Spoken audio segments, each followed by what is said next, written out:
Hi, I'm Brad. And I'm Jack. And I'm Emily. Our cities are an amalgamation of places. How we're able to move between those places determines how we live. The current transportation options don't make this movement easy, affordable, or equitable for all people. Making mobility feel more like a burden rather than an intrinsic part of urban life. We believe that much of this is due to an over-reliance on the automobile as the salient form of movement, both in the city of Columbus and the United States of America.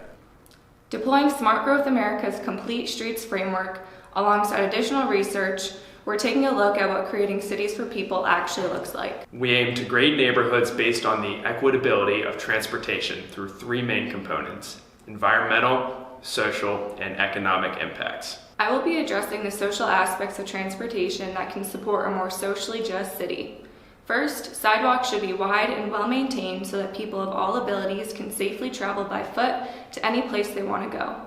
This also includes increasing the number of crosswalks for pedestrians to cross the roads more safely.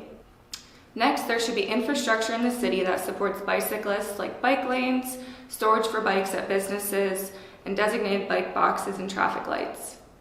Another feature that contributes to a more socially just city is having free and accessible public transit and roads that prioritize it over cars. All of these features are part of the Complete Streets plan, where other modes of transportation are favored over personal cars. The components I listed can increase physical activity, pedestrian safety, and access for all people to travel to necessary services, like grocery stores, healthcare, their employment, and recreational spaces. The focus on transportation as a main tenet of the socially just city concerns many forms of justice, including that of climate justice. Autocentric societies contribute to a wide array of environmental and public health issues, perpetuating an emphasis on outdated and unsustainable practices. Through shift away from this dependency, two primary benefits will arise: those of decreased greenhouse gas emissions and a reassessment of land use practices.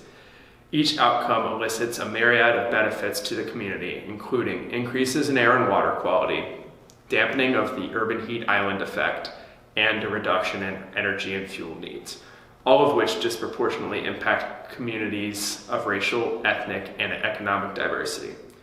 Social justice and climate justice are dependent on each other, both required for a sustainable future. Smart Growth America believes the ability to move without a car is a vital step in achieving a sustainable future.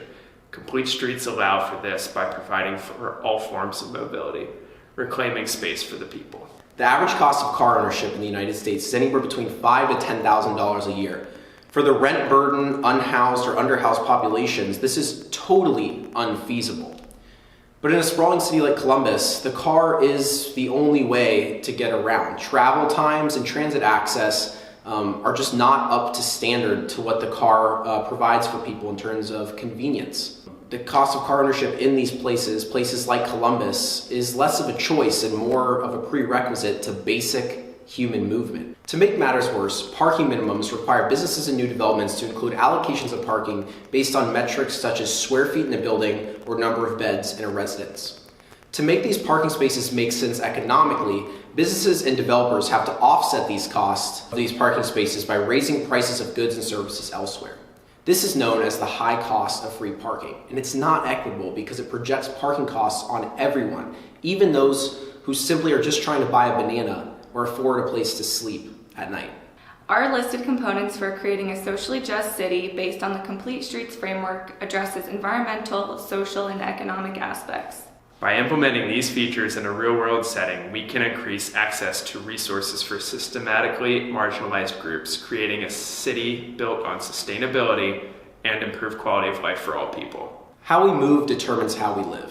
And if we want to live in a socially just city, it requires more equitable mobility options, both from an environmental standpoint, an economic standpoint, and from a social standpoint.